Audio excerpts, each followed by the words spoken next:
Hello, everyone, and welcome to Sovereign Lovestream. Hello, happy Sovereign Sunday. Thank you for joining us this week.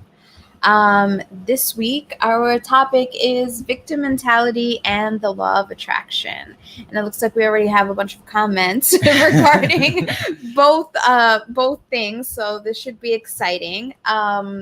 We are your host. I'm Vanessa. This is Danny.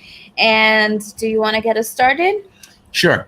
So we came up with this topic because this morning I was scrolling through Facebook, and I have a very dear friend of mine who I love this guy. And it's been very hard because over the years, I've just seen him in this pattern of just like, he just seems to have no luck, right?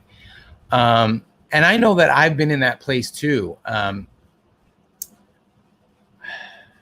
Trying to like think of how to say this, right? Because I don't want to come off as judgy or like victim blaming at all, because I'm not.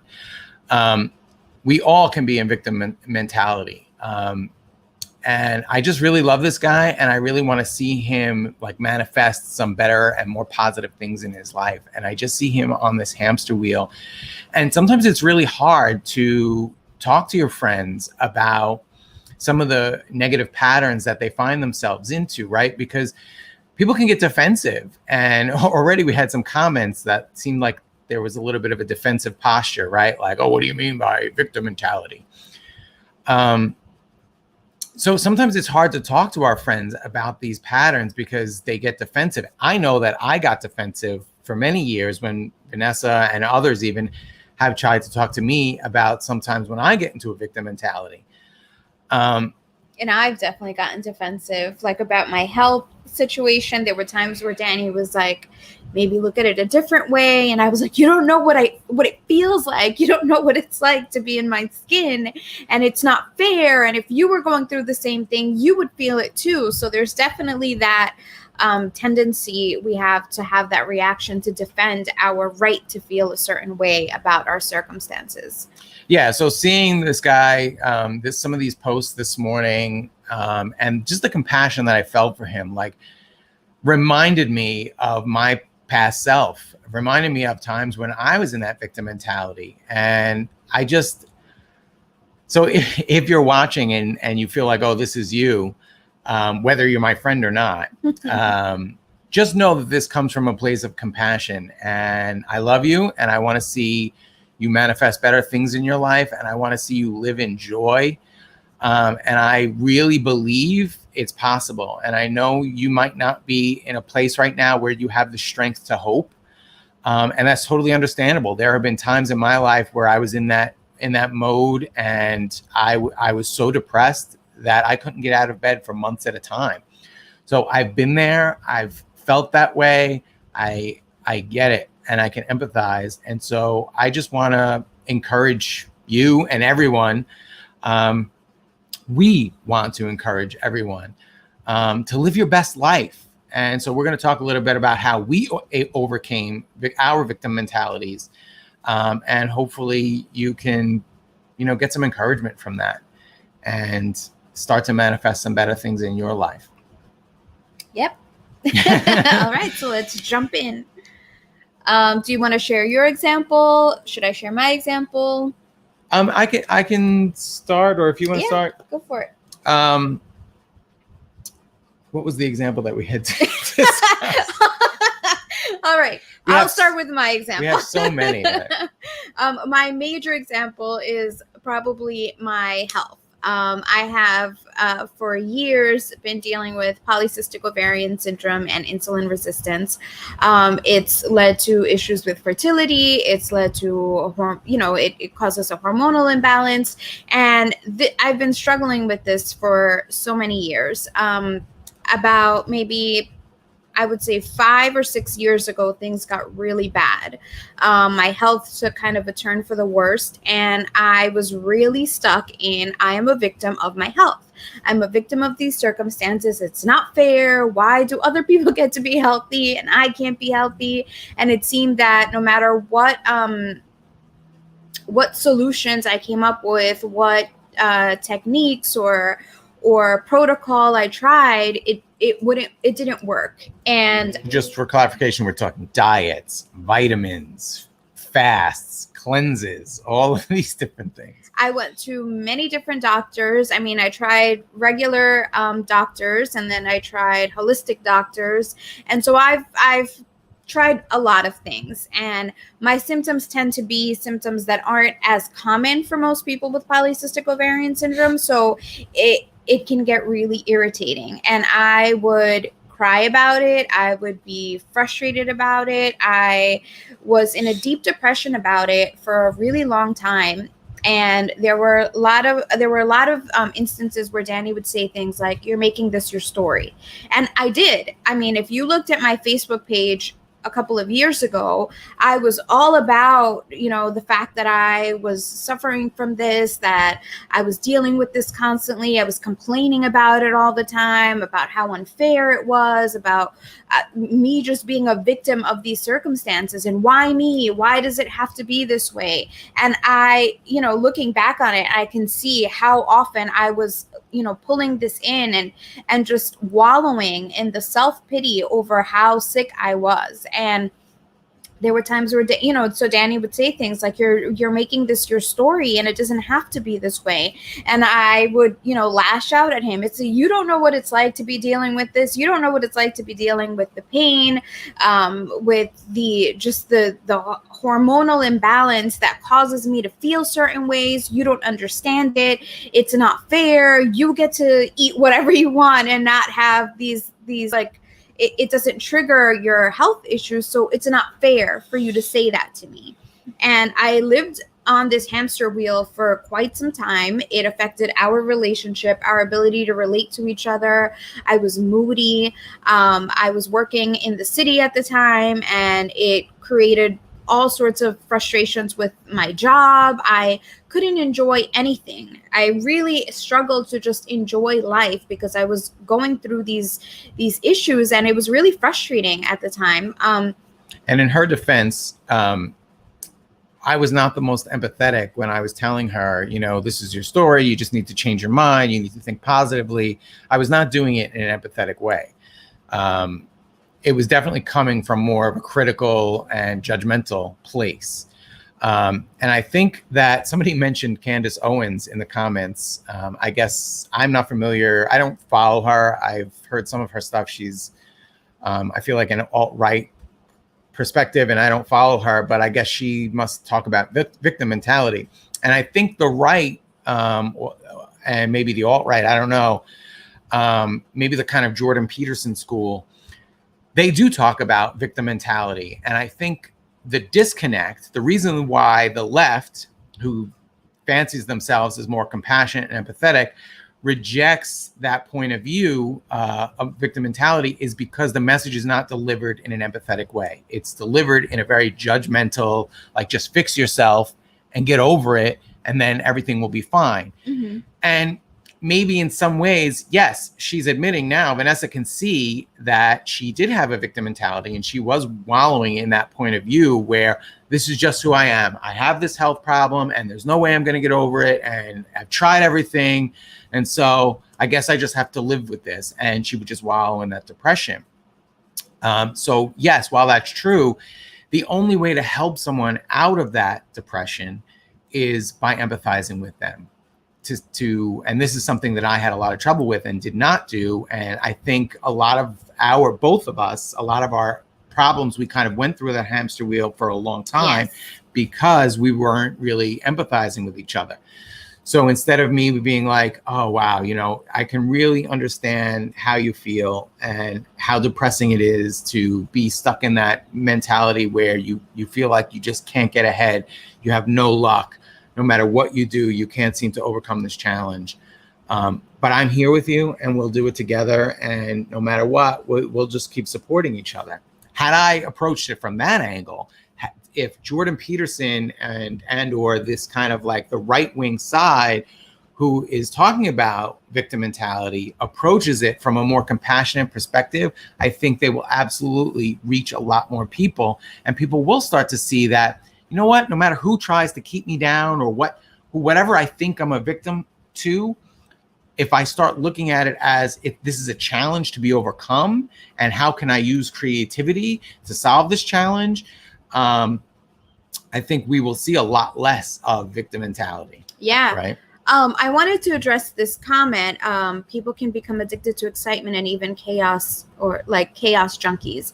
And especially when it comes to health and depression and anxiety, I've read Joe Dispenza, and he talks a lot about how when we have an experience, but when we have a trauma, for example, our body, whenever we have any particular type of emotion, there's like a recipe or a cocktail of hormones that get released. A hormonal profile. Exactly. And so what ends up happening is that if we experience multiple traumas, or if we experience a trauma and we stay in it, we constantly repeat the story, we tell people about it all the time, our body doesn't know the difference between it actually happening and us talking about it. So it continues to bring out those hormones, and your body becomes addicted to those hormones. And so it almost starts looking for those situations where it can use those hormones again, because now your body has become used to. You're used to that hormonal profile. And so you're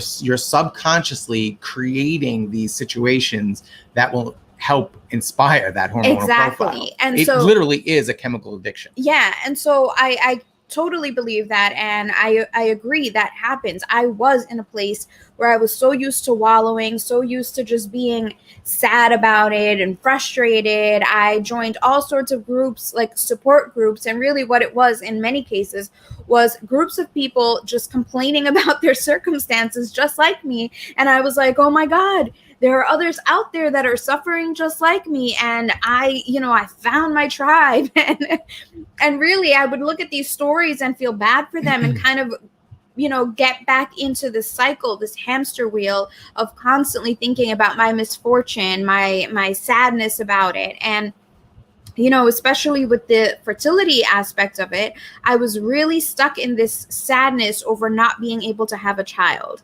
And meanwhile, Danny has a child from a previous marriage.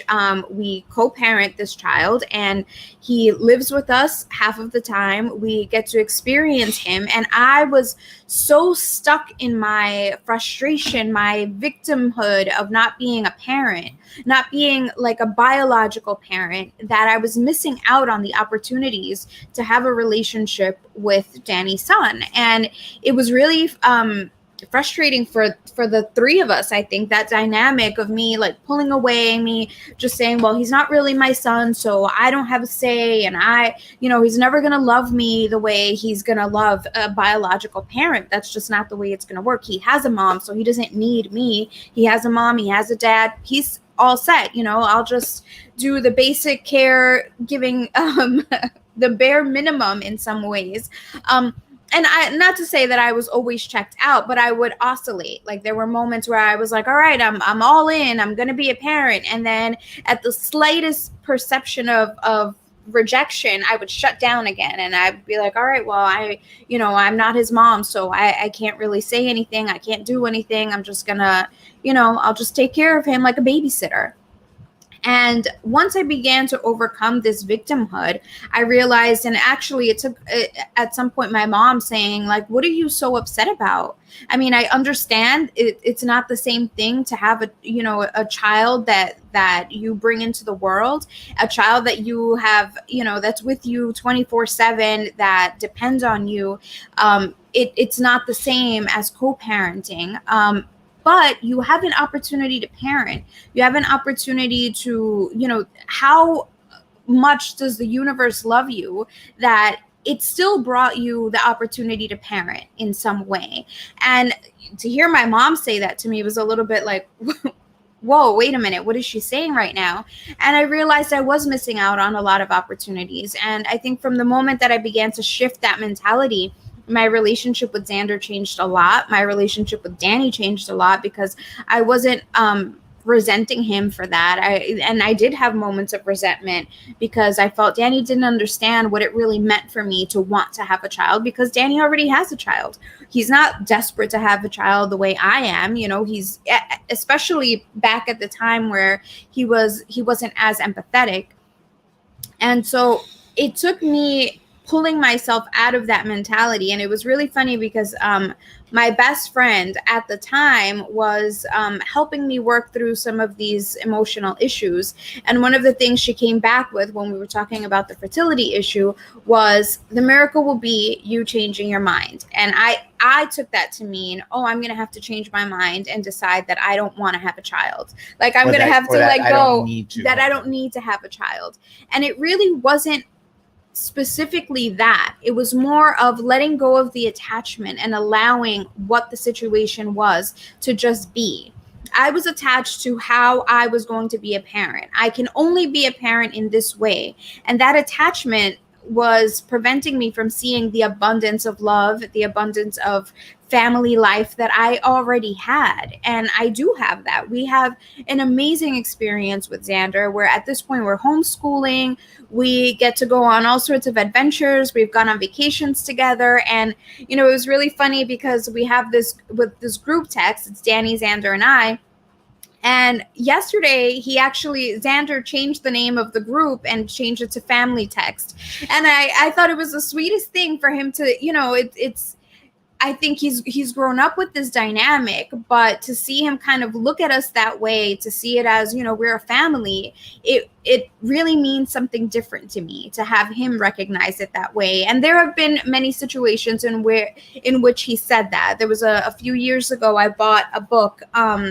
It's called Wreck This Journal, and it's basically all these ways in which you destroy this journal. And there was a page where it said, you know, ask a friend to destroy this page, or, you know, like scribble on this with reckless abandon. And I gave it to him, and he looked at me and he was like, but I'm not your friend. And at first I was like, oh my God, I can't believe you just said that. And I was like, what? And he was like, we're family. And I was like, oh my God, it was just such a beautiful moment. And I said, yes, we are family, but you're also my friend. So yeah, go ahead, destroy this page. And to have to be open to these moments has changed my perspective dramatically. And I could still be sitting here years into this relationship feeling like, oh my God, it's so unfair. I still don't have a child. And don't get me wrong, I do still have moments where that feeling creeps in, and I allow it to creep in. I allow it to exist, and then I release it. But I'm not wallowing it anymore. And that gives me the opportunity to enjoy all of the other ways in which I'm blessed. And I feel like I really am blessed. And I just kind of took over the stream now. I mean, that was with beautiful. my little speech. I think you've covered a lot of covered a lot of the solutions that we were planning to talk about. So the first solution is probably changing your mind, choosing, and really it is a choice. You can choose to see a challenge as, or a problem as either a problem, something that was done to you, or you can choose it to see it as a challenge that needs to be overcome. And it seems like a simple thing, but it's really like half glass full, half glass empty, or half glass half full. It's like a tongue twister. In choosing how you look at it.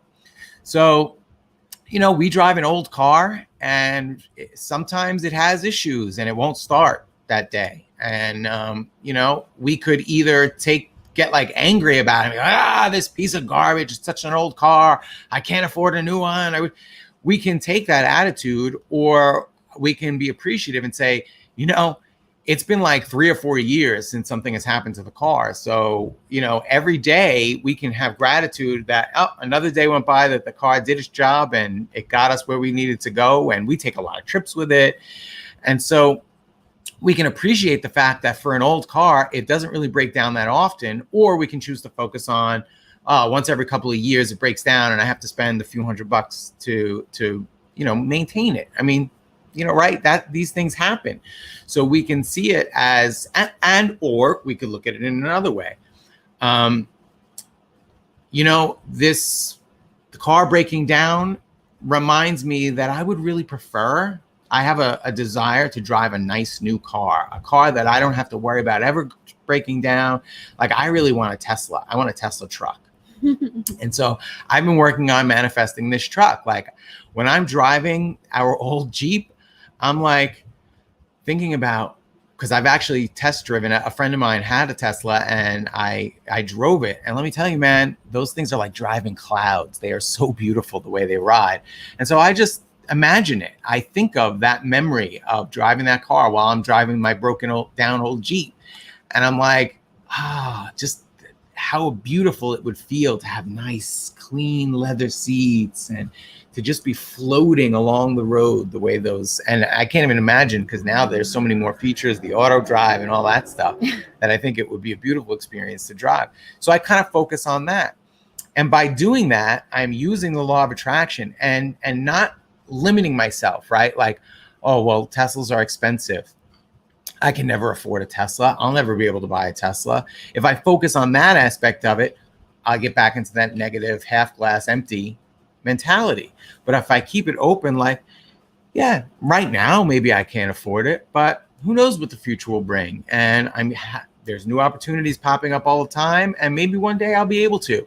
But in the meantime, I can enjoy my old Jeep by pretending it's a Tesla, right? And that may seem silly, but I think it's kind of crucial to like change your perspective that way and change the way you think about things. If you focus much more on the positives, you'll attract more positives. If you're focusing always on the negative, the law of attraction brings in whatever you focus on. You focus on negative, you're bringing in negative. Yeah. So why focus on that? Even if it's like you're pretending and you feel like silly pretending, fake it till you make it, right? Eventually, you'll start to see the law of attraction bringing positive things in and that brings us to the second solution, which is gratitude. Yeah. Just expressing gratitude for everything that you have, the little things, puts you in that half glass full mentality, and slowly your glass starts to fill up. So over the past couple of years that we've been practicing this, we have really, our life has gotten so much better and we are so much happier and we experience joy so much more often than we used to. We live in Brooklyn. We live in New York City, one of the most like expensive cities on the planet to live in. And no, we don't have our own house. We live in an apartment building, but I work 3 days a week. Vanessa doesn't work at all. And we have a really great meaning a job. She works. Meaning I don't have to go to the city anymore. I don't have to overwhelm myself with the Monday through Friday, 9 to 5. We've found ways in which to have a lifestyle where we get to live our lives and all of our bills are covered.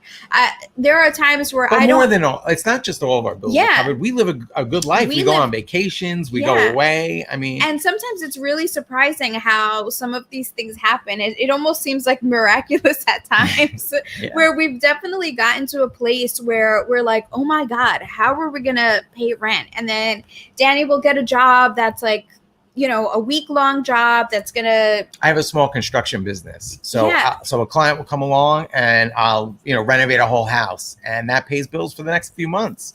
And then everything else is just cream on top of that. So we enjoy going out to eat. We're not depriving ourselves of anything. We live a really great lifestyle. And, some people might look at us and say, you live a great lifestyle. You drive this junky old car and you live in an apartment in a building. But and it's an old apartment too. But, I've renovated a lot of the apartment myself. And I mean, I feel like we have we're really happy. And no, we're not focused on the material things. Certainly, I would love to have, that Tesla, and I would love to have my own house with a built-in pool and a yard, a giant yard that I can do a lot of gardening in. We both would love that. And maybe that's coming down the line, but instead of being angry about the fact that we don't have those things, we appreciate what we do have and we continue to hope and take action. It's not just about hoping, right? You have to take action. And it's a lot easier to take action when you're in a place of joy, right? Because here's the thing. If this is your situation as it is, you have the option to take the situation and complain all the way through, or to take the situation and then find the ways in which you can enjoy it, because then that frees up your energy to actually do something different, to pick up an extra job, to pick up an extra hobby that, through this experience, I picked up art again, and that was something through the experience of the pandemic lockdown. Yeah, but not just that, just through the experience of finding joy in my life.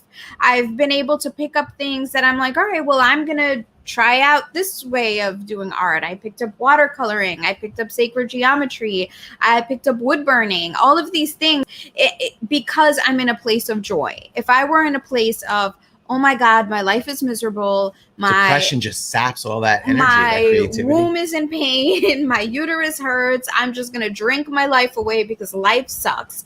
And I used to have that mentality. I had the mentality of life sucks. I'm just going to drink so I can forget all about it. And boom, just wait till the day I die. And there are so many people that probably will have that experience because they choose to have that experience. And once I started to recognize the little ways that I could enjoy my life. Yeah, we don't have a backyard to garden, but guess what? We're growing basil, lemon balm, we're growing peppermint on our fire escape garden. All of our windows are full of plants. There are plants all over our apartment. We're growing all sorts of things, and it's fun. You know, we get to experience, we're homeschooling Xander, and that's the thing, right? I used to think homeschooling is for people that have a lot of money. You have to have a lot of money in order to be able to do that. We have the perfect schedules to be able to homeschool, to visit museums, to just visit all sorts of things. We're learning to forage in Brooklyn. We're foraging in the parks and the streets of Brooklyn. And it's really exciting. And we see the world through different eyes then. We're not limited by this idea that life has to look a certain way. And I think sometimes our attachment to the way that life is supposed to look is what prevents us from exploring the endless possibilities that are out there. I mean, if I had gotten stuck into, oh, well, the only way I can be happy, the only way I can experience motherhood is by having a child of my own, then I would limit myself and I wouldn't get to experience motherhood the way I experience it now. I get to be a homeschooling stepmom. Xander is a joy to homeschool. He's fantastic. He's funny. We play video games together. We do artwork together. There are days where we're sitting in our living room on a Tuesday morning, the three of us with drawing pads out, and we're at the dining table and we're all just drawing and coloring and doing whatever for hours. And I think, holy cow, this is our life. We're having art day on a Tuesday morning. Like, how is this our life? But because we allowed it to happen. If we were stuck in the mentality of how are we going to pay our bills?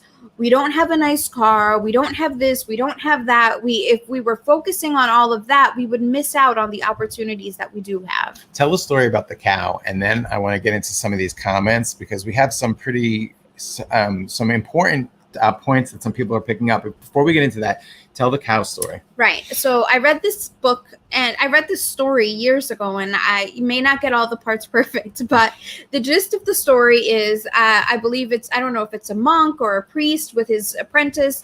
They're visiting a town and they ask to stay the night at this poor family's house, and they go in and the family's like, of course, welcome, stay the night. You know, we'll take care of you. And this family has a cow, and this family is super poor, but their prized possession is this cow. The only thing of value, in their opinion, is this cow. So their whole lives revolve around this cow, on what the cow is going to eat. And it's like, we have to take care of the cow, and it doesn't matter if the rest of the family is like barely making it. We have to take care of this prized possession because it's the only thing we have.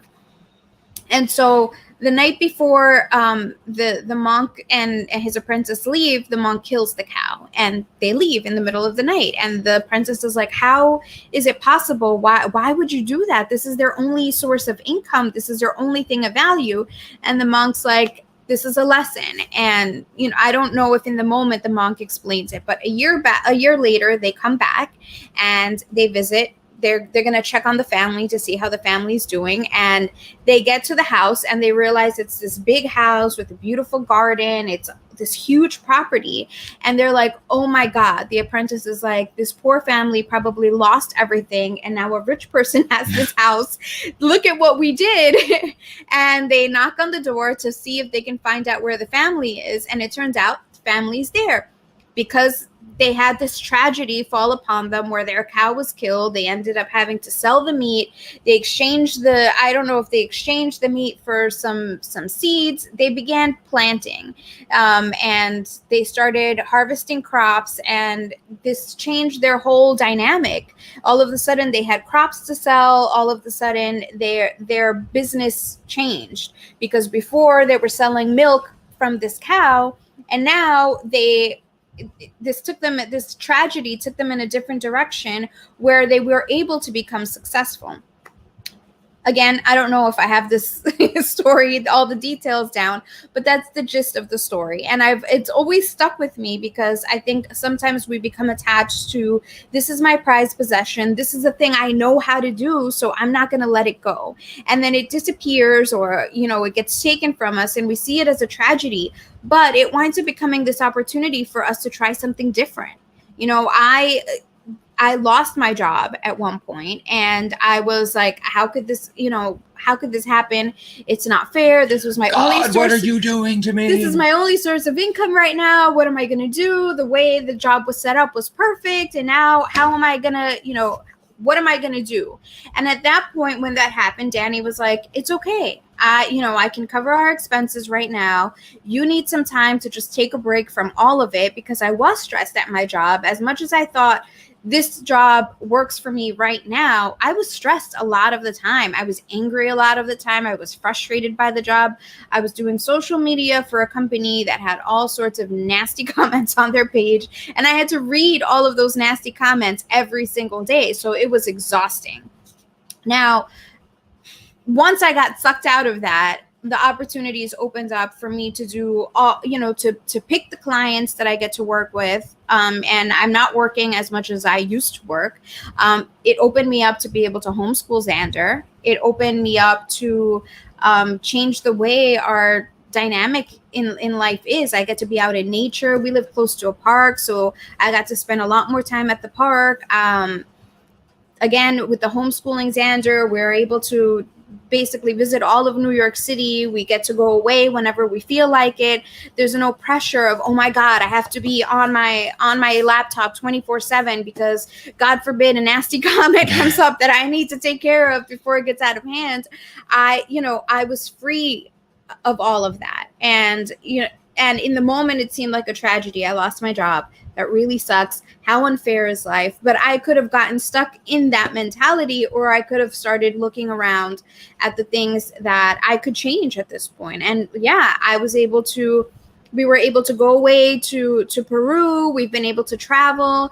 We've been able to explore so many different options. Again, I've started exploring my artwork. I sold my first art piece last week, and it's really exciting. It changes the way that I've looked at life, and the fact that I don't need to sit at an office for a 9-to-5 job, or even sit in my house attached to my laptop in order to make ends meet. There are endless possibilities of how life can work out for us.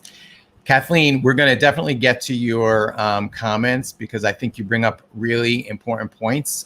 Before we get to that, though, I just wanted to play off what you were just saying. The pandemic has really kind of, in a way, forced people to do a lot of this kind of work, right? So like a lot of businesses had to really shift. Their cow got killed by the pandemic, and so they had to shift and become creative. So we have a local pizzeria here who, because they were no longer allowed to, for a while, they weren't allowed to serve pizza at all. They converted their pizzeria into like a farmer's market kind of thing. And they started selling vegetables and all kinds of like products that were like artisanal, right? I'm sure that because they sell artisanal pizza, I'm sure that it was all of the products that they were probably using in the pizzas. Yeah. They just opened it up as a market, and they started selling pizza dough you could take home to make pizza yourself. So they were forced to become more creative to overcome the challenge of people not being able to eat out in restaurants. Now, actually, New York City has passed the new law, which actually, it really isn't a new law. It's more of like they rolled back old laws where you needed a special permit, and it was very hard to get to have an outdoor cafe, right? Like sidewalk tables. Well, now, as a result of the pandemic, New York City has made it a lot easier for businesses to be able to get these permits. And obviously we'd like to see it where no permit is necessary at all. But I'd much rather a much more liberal, like, yeah, we're just letting, because we understand how the pandemic has affected these restaurants. We're now allowing basically any restaurant to just have a permit to have outdoor tables wherever you can set them up around your business. And they're allowing these restaurants to have the tables in the actual street. So they basically can rope off like 2 parking spots and build a little deck where they can put chairs and tables. So one of our favorite restaurants actually has room for a lot more tables than they had in their restaurant beforehand. Yeah, so they can actually serve more customers now than they could before. And now the mayor announced that he's going to continue even after the pandemic is over. He's going to allow these restaurants to keep these permits. It's not just temporary. So some good things have come out of this. People are getting more creative about their businesses. It's fostering innovation. So good things can come from things that seem like they're bad. The cow dies, the pandemic, whatever it is. So I think that that's a great thing. And if you just looked at it as like, we know other businesses that just closed because of the pandemic. They gave up and said, oh, we'll never be able to overcome this challenge. And they just closed their doors, and that was it. And maybe for those businesses, it creates an opportunity for them to change their course, right? Because if you're not as committed to it and say, all right, well, I can't do this, maybe this isn't the business for you. And maybe this opens the door for you to get a different type of business or get a different type of job. Maybe just owning a restaurant is too much stress for you to begin with. And now you put yourself in a situation where you're working in an office and you're getting a consistent paycheck or whatever the situation is.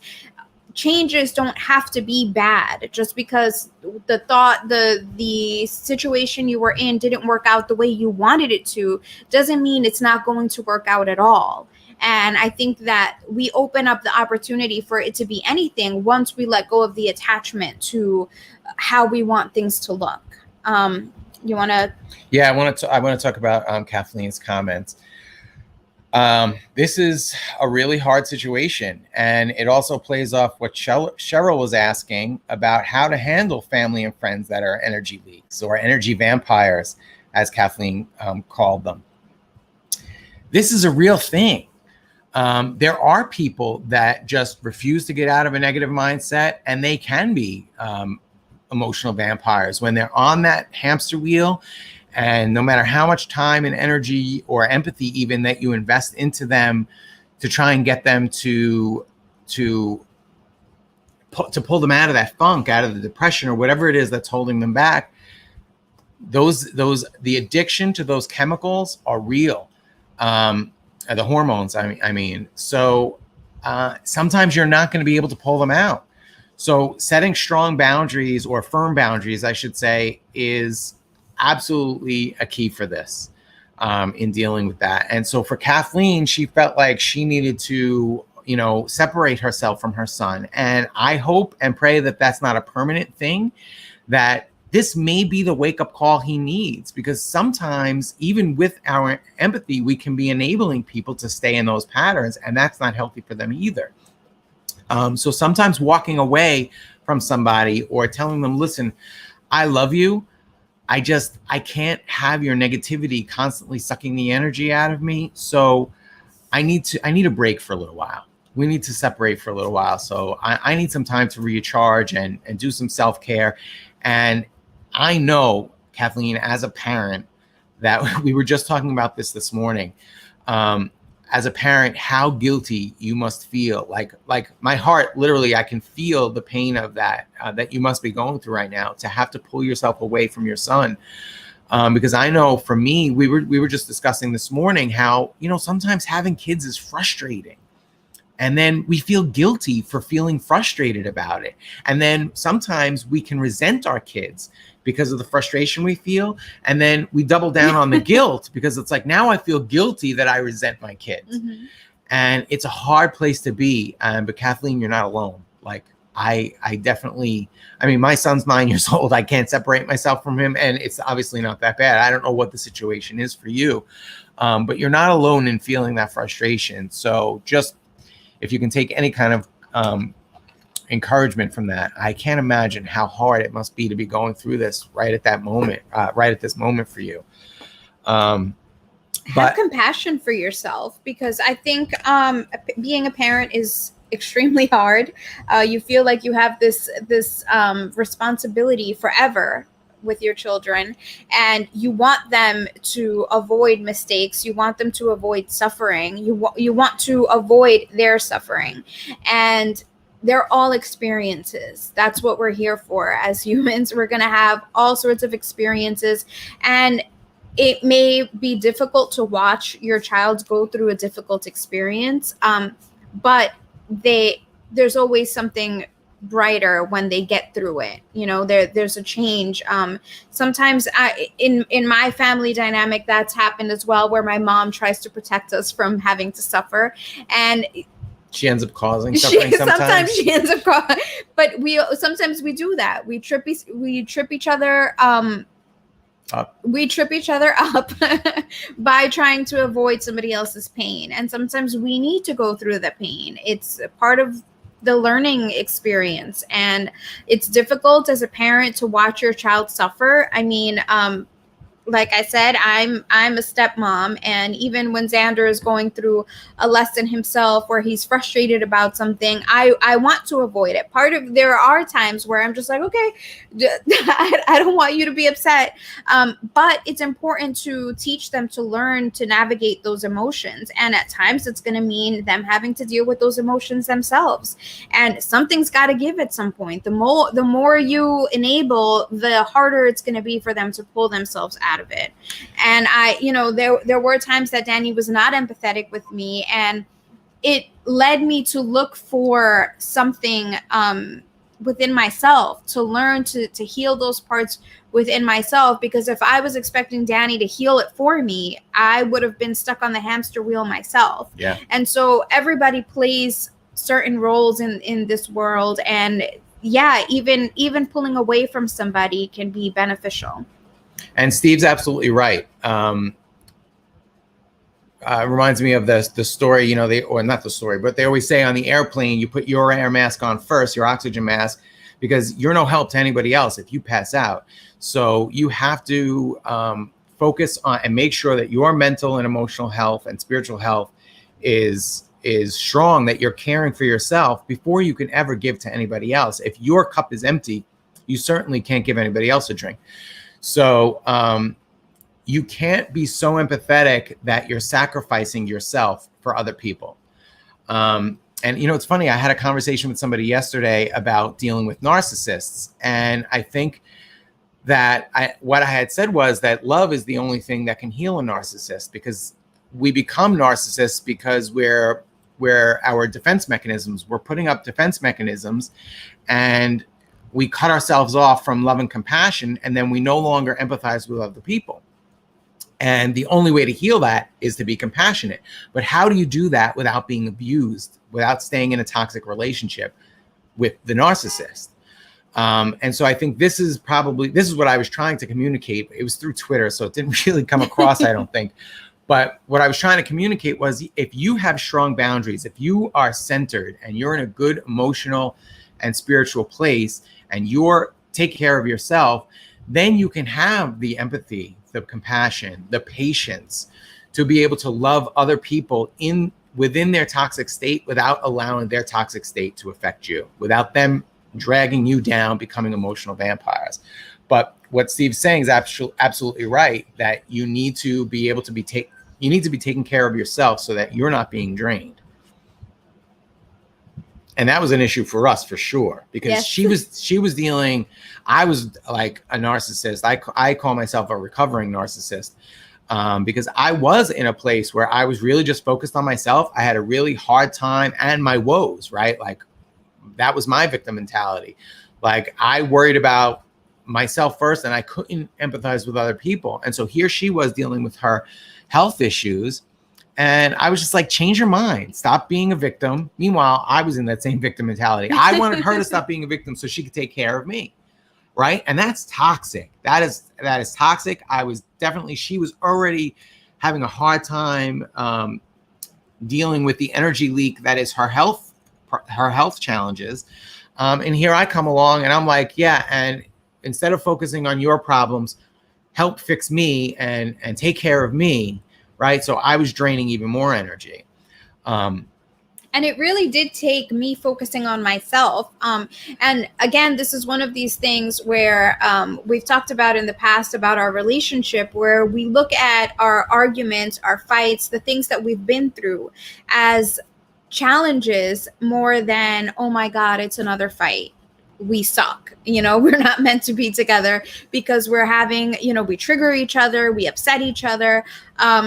All of the stuff that we went through really strengthened our connection and our relationship. But it really did take me kind of pulling aside, because what I wanted was Danny to take care of me. I wanted him to just empathize with me and love me back to health. And he couldn't do that because he was stuck in his own narcissism. Yeah. And what I ended up doing, the only way that it worked out, was I ended up taking care of myself. I learned how to care for myself, how to set clear boundaries, because there were moments where I had to tell Danny, no, this is where I draw the line. I am not okay with this. If you're not willing to accept this, we can go our separate ways. I'm not going to continue this pattern. So you have a choice. You can either walk away or you can change this, because I am no longer allowing this. And that also meant that I was taking responsibility for myself. I was taking responsibility for my health, for my emotional needs. And yeah, that meant at times setting clear boundaries. And it was difficult because at the time when Danny was fully deep into his narcissism, he was very needy. He wanted the attention.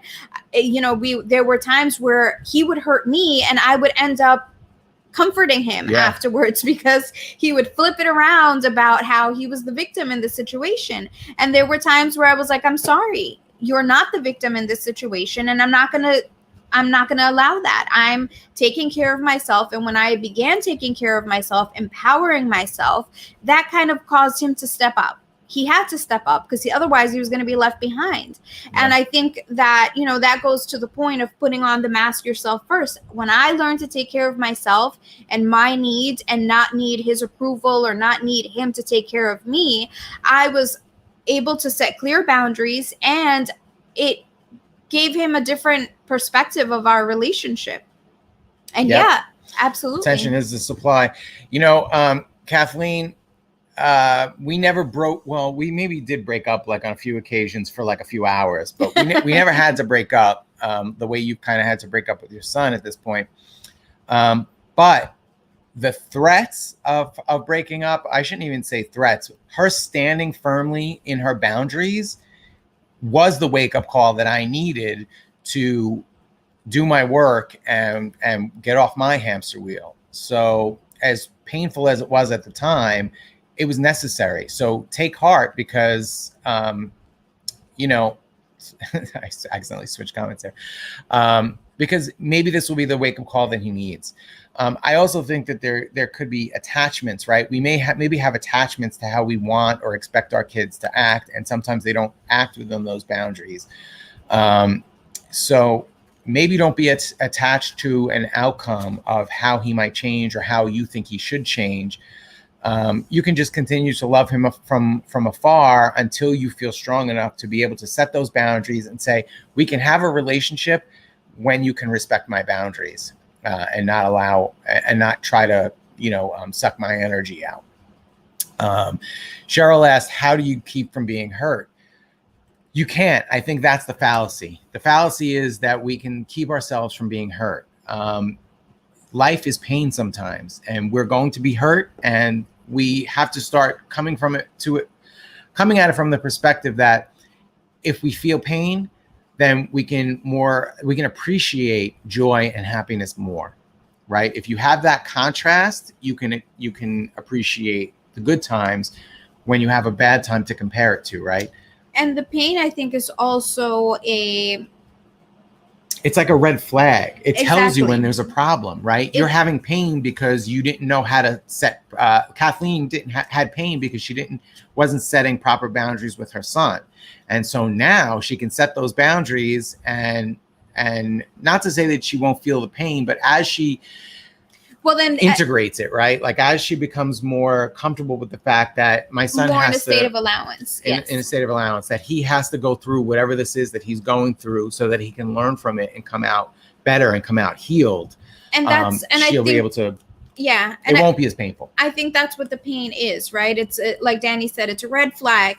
And when that happens, I think our job is to look at where that pain is stemming from. Is it triggering an old wound? Is it triggered by an attachment that we have to a particular outcome? Is it triggered because this relationship no longer serves us? There are so many possibilities, and it takes time to be able to hone in on what exactly it is that is being triggered in this moment, or what this pain is trying to signal. But that's what it's there for. So we're never going to get to a place where we're not going to experience pain, but we'll be able to learn to identify why we are experiencing the pain. Is it my attachment? Is it this relationship doesn't serve me? What is the real source of this pain? So Kathleen says she's married to a narcissist and he hates her strength. And Cheryl is saying, what do you do when your partner isn't respecting your boundaries?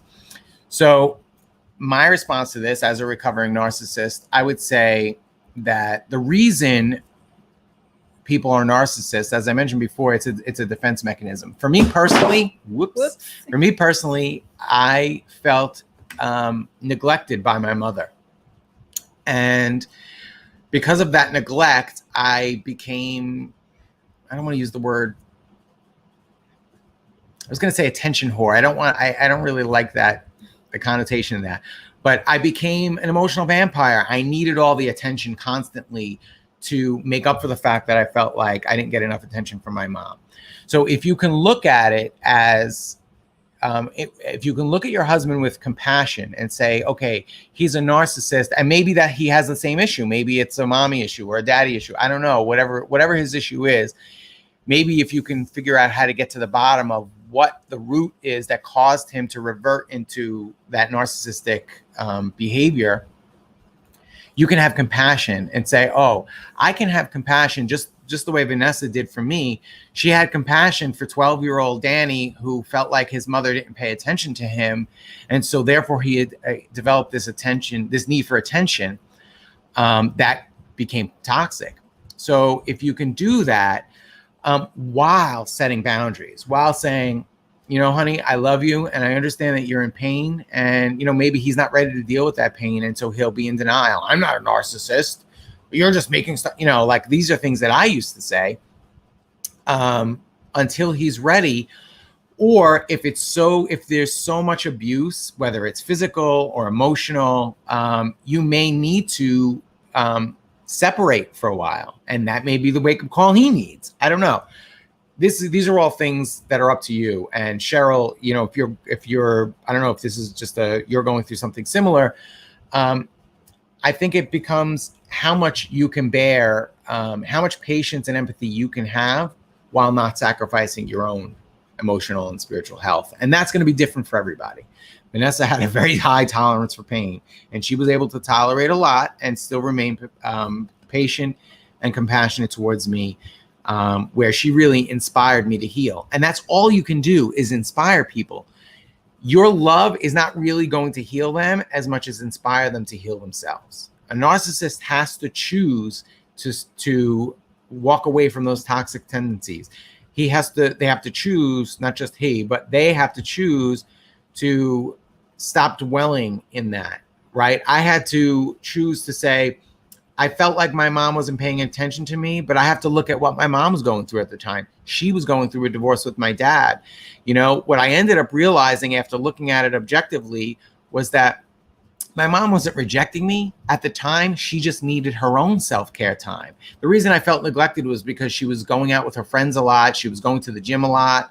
And as a kid, I didn't understand that. Now, as a parent, I understand. Sometimes you just need time away from your kids. You need some alone time.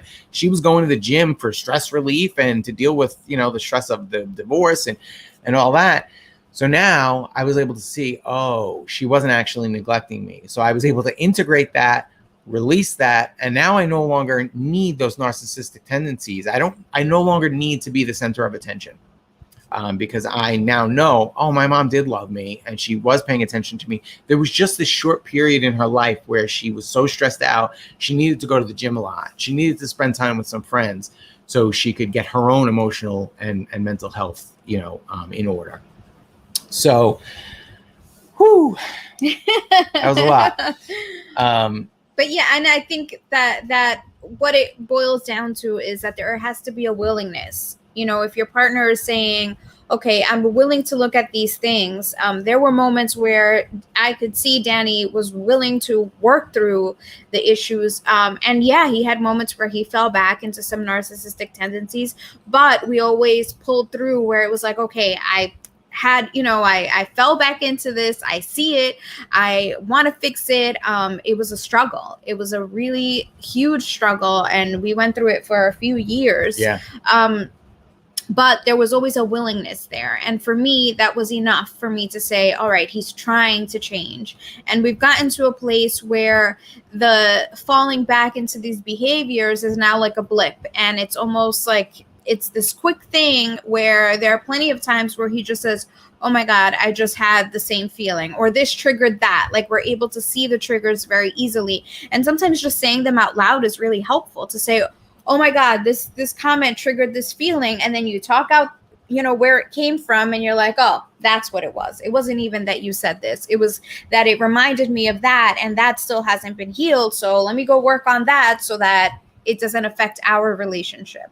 Yeah. And, Derek brings up a really great point as well, about the narcissist being willing to grow and being honest.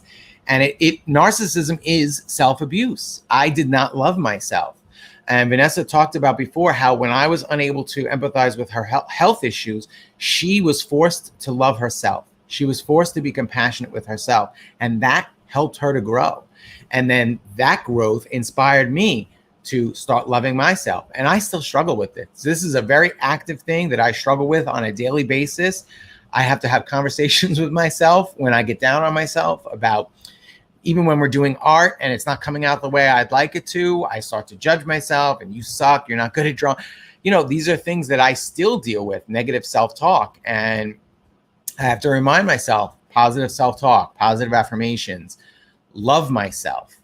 And this last sentence says it's self-abuse to accept the boundaries being crossed. So when you've chosen to honor yourself and set boundaries, it's important to remember that allowing those boundaries to be crossed is also self-abuse, and it's not helping the other person, and it's not helping you. And if you really, really care about helping the other person, those boundaries are important for both of you. So you'll have the energy to be able to help them through the struggle they're going through. And yeah, there were times where boundaries were crossed. And, I had to say to Danny, this is unacceptable. I am not accepting this anymore. Are you going to admit that you did something wrong? Because a lot of times he had a hard time admitting that he was doing something wrong. There were excuses, and the ego tries to deny it and justify it in some way. And for me, it was very important that he be clear about what happened, that he was aware that what he was doing was was wrong, that it was unacceptable, and that it had crossed a boundary. We created agreements within our relationship, and it was important for me to maintain those agreements. So, and I think, like Danny said, that strength, that decision-making, those boundaries are important, even for the other person to see that you are rooted in your power and saying, I'm not willing to accept this anymore. It is a jolt for the other person to say, wait a minute, why is this person not accepting this behavior anymore? It kind of forces you to look at yourself. I'm so glad that this topic has been helpful and that you guys are getting something out of it. And we truly appreciate your comments, your vulnerability with sharing some of your experiences as well. As we've mentioned before, this podcast, this live stream is intended to be like a community conversation for us to talk these things through, to share our experiences, to share suggestions, things that have worked for you guys, things that have worked for us. As we've said before, we're not experts. We don't have all of the answers. We're figuring it out as we go along also. But we love the fact that this is a community conversation, that we can work through this together and come up with solutions together and help each other perhaps view things in a different way. Absolutely. I can't believe the show already is over. But, I do want to just kind of say, and I probably should have said this in the beginning, I think I did kind of touch on how the right generally views victim mentality. And I think a lot of times they use that to dismiss the experiences of other people and the points of view of other people. And I kind of talked about a little bit about how I think that's going too far. You're not coming from a place of empathy and compassion.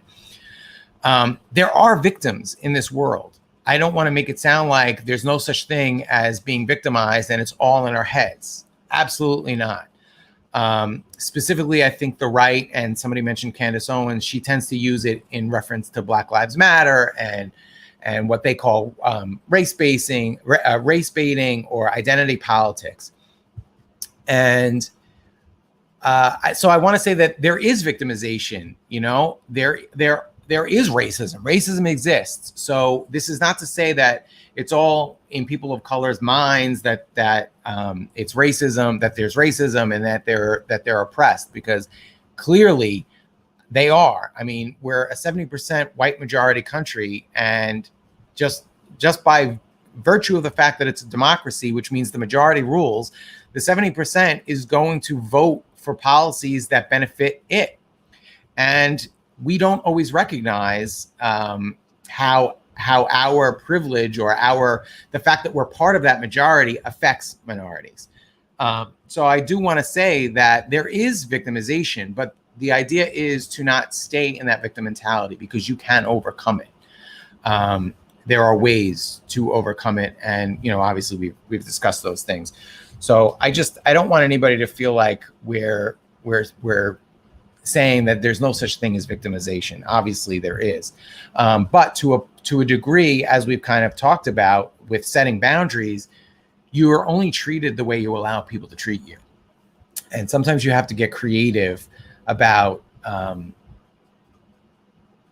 the way you set boundaries and the way you enforce those boundaries, especially in those types of situations, like with Black Lives Matter and those types and of issues. Remembering that yesterday we were on a Zoom call, and the host was talking about how we choose to participate in certain situations. We're led to believe that power is outside of us, yes, that there's somebody out there that has power over us.